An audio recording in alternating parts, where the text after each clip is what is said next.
Hey everybody, Mike Miller here. A wise colleague and beloved mentor to many educators took the time to watch my spelling video and suggested I add an addendum that points out that morphology instruction is actually required by law in California and many other states.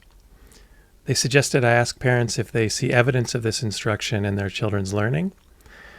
I think these are great ideas, and I'd love to hear about what people are seeing in their local schools. Do you see them teaching morphology in your school?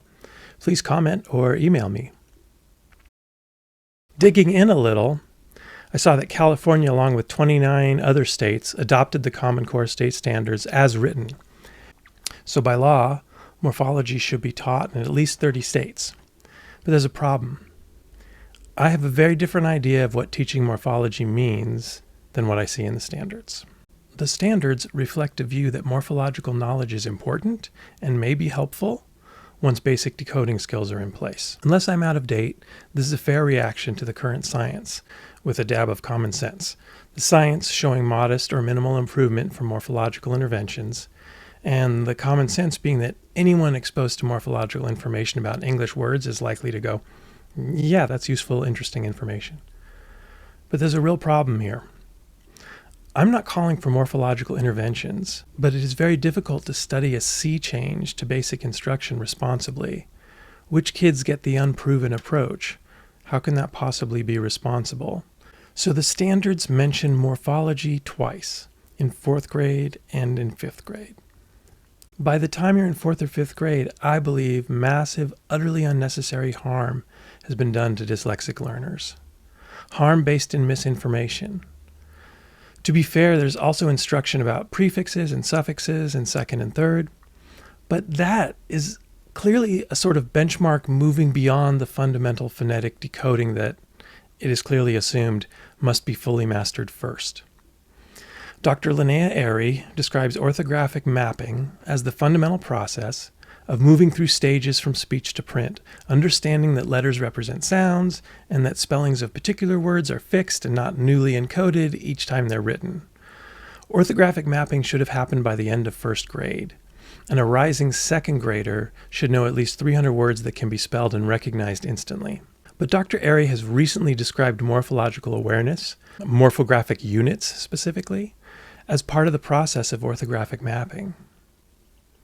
Reading and spelling are fundamentally integrated processes that rely on multiple skills, not just phonemic awareness, phoneme segmenting, and phonemic alphabetic encoding. I'm open to counter-arguments, but it still seems obvious to me that we need to start with the idea that letters often represent sounds, and often particular ones, but very, very soon thereafter we need to be talking about CAT as a base and S as a suffix. And as spelling questions come up, even in the earliest grades, the fact that the explanation is morphological, or at the very least etymological, means we should be teaching it that way. And we shouldn't confuse matters by introducing syllable types invented by Noah Webster, who did not understand the morphophonemic nature of English orthography and created real problems when he was trying to solve imaginary ones. Morphophonemic awareness does all the things syllable types do, but better. Helping with decoding, making spellings memorable, breaking words into more manageable chunks, explaining spelling patterns.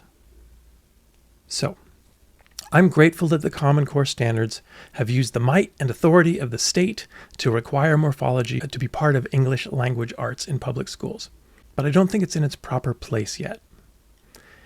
And if we can't just experiment on children willy-nilly, how do we prove that morphology from the beginning is effective? Okay, well, from here on, this is just my own beliefs from years of anecdotal experience, not science.